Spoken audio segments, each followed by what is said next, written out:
Hello everyone, welcome back once again. I am Diksha and इस video में हम बात करने वाले हैं मैथ्स की लास्ट मिनट स्ट्रेटेजी के बारे में। ठीक है, सो अब की बार मैथ्स में आपके पास बहुत सारी छुट्टियां हैं, 7 to 8 डेज हैं आपके पास, तो इसमें आप बहुत अच्छे से मैथ्स की प्रिपरेशन कर सकते हैं। अगर आप बिलो एवरेज या एवरेज स्टूडेंट है तब भी आप बहुत अच्छे टॉपर्स तक के मार्क्स भी आप बहुत इजीली स्कोर कर सकते हैं। तो आपको बिल्कुल ऐसे नहीं करना है कि 7 to 8 डेज हैं तो हम लास्ट में पढ़ेंगे, ऐसा कुछ नहीं है। आपको बिल्कुल स्टार्टिंग से लेके हर एक डे को आपको बहुत अच्छे से यूटिलाइज करना है और बहुत अच्छे से पढ़ना है। ठीक है, तो सबसे पहले मैथ्स की स्ट्रेटेजी बताने से पहले मैं आपको बताना चाहूंगी कि मेरे 10th क्लास में मैथ्स में कितने मार्क्स आए थे। तो उस टाइम पे वैसे हमारा सीजीपीए सिस्टम होता था, परसेंटेज सिस्टम नहीं होता था उस टाइम, बट क्योंकि मेरे मैथ्स में 100 आउट ऑफ 100 मार्क्स आए थे, ठीक है, सो हमारे स्कूल की 2 ब्रांचेस थी एंड दोनों ब्रांचेस में किसी के भी 100 मार्क्स नहीं आए थे। सो इसलिए मैम ने मेरे को स्पेशली बताया था कि आपके मैथ्स में 100 आउट ऑफ 100 मार्क्स आए हैं, इसलिए मेरे को ये चीज रिमेंबर है अभी तक। ठीक है, सो अब हम स्टार्ट करते हैं कि मैंने कैसे मैथ्स की प्रिपरेशन करी थी, मैंने क्या चीजें फॉलो करी थी जिससे मैंने 100 आउट ऑफ 100 मार्क्स स्कोर करे एंड आप भी बहुत इजीली स्कोर कर सकते हैं। ठीक है, क्योंकि मैथ्स एक ऐसा सब्जेक्ट है जिसमें बहुत कम चांसेस होते हैं मार्क्स कट होने के, आपको स्टेप वाइज मार्किंग मिलती है। तो अगर आपको फॉर्मूला पता है एंड करेक्ट अप्रोच पता है तो आप बहुत अच्छे से क्वेश्चन को सॉल्व कर सकते हैं एंड फुल मार्क्स आप स्कोर कर सकते हैं। तो सबसे पहले स्टार्ट करते हैं। फर्स्ट इज क्वेश्चंस पूरे सॉल्व करो। ठीक है, तो बच्चे क्या करते हैं प्रैक्टिस करने के टाइम पे, जैसे कोई क्वेश्चन उन्होंने देखा, उनको बहुत इजी लगा, ठीक है, कि ये क्वेश्चन तो मैंने बहुत बार सॉल्व कर रखा है, बहुत इजी है, माइंड में उन्होंने कैलकुलेशंस भी कर ली, सब कुछ कर लिया, माइंड में सॉल्व कर दिया और वो नेक्स्ट क्वेश्चन की तरफ मूव ऑन हो जाते हैं। बट आपको ऐसा बिल्कुल नहीं करना है। ठीक है, आपको पूरा क्वेश्चन सॉल्व करना है। बेशक आपने 5 to 6 टाइम्स कितनी बार भी वो क्वेश्चन कर रखा है, बट आपको वो क्वेश्चन पूरा लास्ट तक सॉल्व करना है। ठीक है, लास्ट तक आपको पूरा आंसर निकालना है, तब जाके आपको नेक्स्ट क्वेश्चन पे मूव ऑन करना है। सो आपको एंड तक पूरे क्वेश्चन सॉल्व करने हैं। इससे क्या होगा, इससे 2 चीजें होंगी। एक तो आपकी जो स्पीड है बहुत ज्यादा इंक्रीज हो जाएगी। ठीक है, स्पीड आपकी इंक्रीज होना स्टार्ट हो जाएगी। दूसरा, जो कैलकुलेशन मिस्टेक है वो आपकी बहुत कम होनी स्टार्ट हो जाएंगी, एक्यूरेसी आपकी आनी स्टार्ट हो जाएगी कैलकुलेशन पार्ट में। ठीक है, तो ये आपको करना है। Next is exam will be lengthy, so time management आपको बहुत अच्छे से करनी है। ठीक है, तो मैथ्स का एग्जाम देखो हार्ड भी हो सकता है, कई बच्चों को हार्ड लगेगा, कईयों को ईजी लगेगा, बट लेंदी जो है वो सबके लिए रहने वाला है। सो टाइम मैनेजमेंट हर एक बच्चे को बहुत अच्छे से आनी चाहिए। सो मैंने क्या किया है, सेक्शन, मार्क्स एंड टाइम की एक टेबल बनाई है।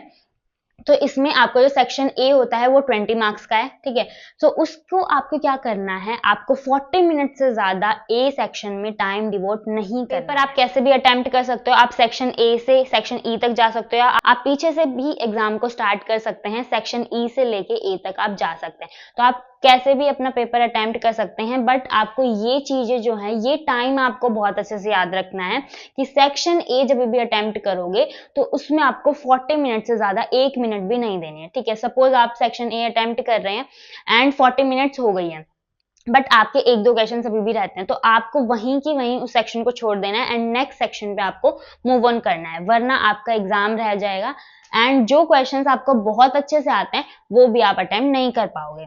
ठीक है, so next is section B. Section B 10 marks का है, तो उसको आपको 20 मिनट से ऊपर टाइम नहीं देना है। एंड एक और चीज कि अगर कोई भी क्वेश्चन जो है वो आपने पहले सॉल्व नहीं कर रखा, ठीक है, तो आपको कॉन्फिडेंस भी नहीं आ रहा, देखिए कि मैं ये सॉल्व कर भी पाऊंगा या नहीं कर पाऊंगा, और इसकी कैलकुलेशंस भी लेंदी जा रही हैं, तो आपको उस क्वेश्चन में ज्यादा टाइम नहीं देना है बिल्कुल भी। ठीक है, कि ये चैप्टर तो मैंने बहुत अच्छे से किया था, इसका क्वेश्चंस तो मैं पक्का करूंगा, ऐसा आपको बिल्कुल नहीं सोचना है। अगर आपको ज्यादा टाइम लग रहा है, आप क्वेश्चन को वहीं स्किप करो एंड नेक्स्ट सेक्शन पे मूव कर जाओ। ठीक है, नेक्स्ट क्वेश्चन पे मूव कर जाओ। लास्ट में हम उस क्वेश्चन को, फिर हमारे पास 15 to 20 मिनट्स का टाइम फिर भी बचेगा, उस टाइम में हम उस क्वेश्चन को देखेंगे उस टाइम पे। ठीक है, फिर सेक्शन सी जो है, सेक्शन सी 18 मार्क्स का है, उसको आपको 35 मिनट से ऊपर नहीं देना है। सेक्शन डी में 40 मिनट्स आपको वॉच से आपको ये टाइम नोट करना है कि 40 मिनट्स हो गई हैं, अब मुझे नेक्स्ट सेक्शन पे मूव ऑन करना है, वरना मेरा एग्जाम कंप्लीट नहीं हो पाएगा टाइम में। फिर ई सेक्शन को आपको 25 से 30 मिनट्स ही देनी है बस। ठीक है, फिर आप अगर पूरा ऐड करोगे तो हमारे पास 160 मिनट्स आएंगी, अभी भी हमारे पास 15 to 20 मिनट्स जो हैं वो बची होंगी। तो अब इस 15 to 20 मिनट में आपको क्या करना है, इस टाइम पे आपको जो क्वेश्चन आप छोड़ के आए हो, 1-2 क्वेश्चन जो रह गए या हाफ जिसकी कैलकुलेशन लॉन्ग थी, वो वाले क्वेश्चन आपको इस टाइम में अटेम्प्ट करने हैं एंड अगर आपके पास फिर भी टाइम बच जाता है देन आपको पेपर को रिवाइज करना है, ठीक है। रिवीजन भी बहुत इंपॉर्टेंट होती है, बिकॉज पेपर करते टाइम क्या होता है, सपोज कोई भी एडिशन का क्वेश्चन है तो 1+1 कई बार बच्चे 0 लिख देते हैं, ठीक है।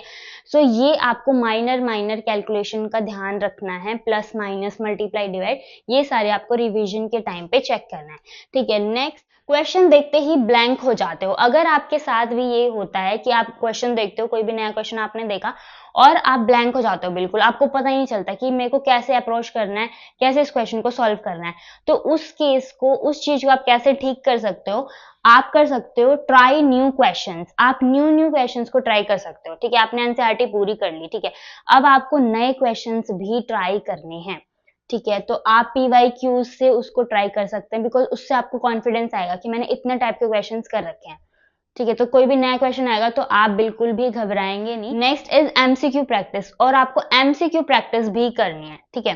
तो आपको एमसीक्यू प्रैक्टिस करनी है, बिकॉज एमसीक्यू में मार्क्स कट होने के ज्यादा चांसेस होते हैं, तो आपको ये भी ध्यान रखना है, एंड न्यू क्वेश्चंस आपको ट्राई करने हैं।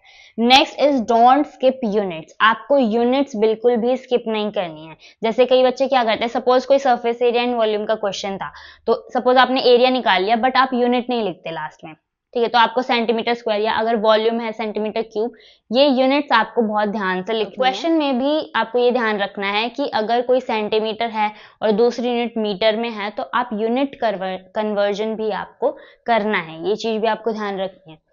Next is rough work strategy. Rough work strategy देखो क्या होती है कि सपोज ये आपकी शीट है, तो कई बच्चे तो साइड में ही कर लेते हैं रफ वर्क, और कई बच्चे क्या करते हैं लास्ट वाली शीट पे करते हैं। तो अगर आप साइड में करते हो तो कोई प्रॉब्लम नहीं है, बट अगर आप लास्ट शीट पे करते हो तो आपको क्या करना है, सपोज आपने फर्स्ट क्वेश्चन किया, उसका रफ वर्क किया, फिर आपको उसको बॉक्स में बना लेना है, ठीक है। फिर सेकंड ऐसे सेम, इसको भी आपको बॉक्स में क्लोज कर लेना है। थर्ड क्वेश्चन के लिए सपोज यहां तक थर्ड क्वेश्चन आया, तो ऐसे आपको बॉक्सेस में इसको क्लोज करना है, ताकि जब लास्ट में आप रिवाइज करोगे तो आपको कंफ्यूजन ना हो, आपको ढूंढना ना पड़े। यहाँ पे आपको बॉक्सेस में बहुत इजीली आप देख सकते हो।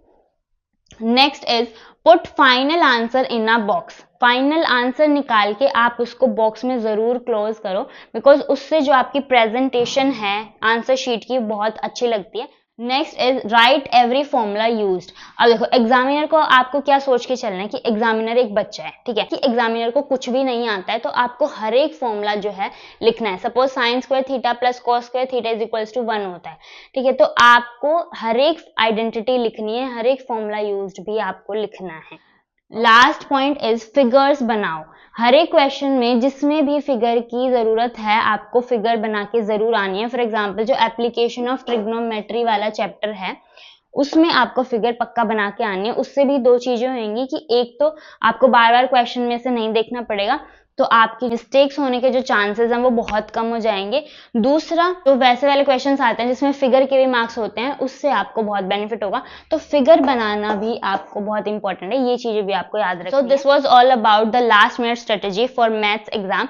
ये सारे पॉइंट्स आपको माइंड में रखने हैं, एंड सबसे ज्यादा इंपॉर्टेंट टाइम मैनेजमेंट वाली ये टेबल आपको बहुत अच्छे से याद रखनी है कि एक सेक्शन में इससे ज्यादा टाइम आपको नहीं देना है।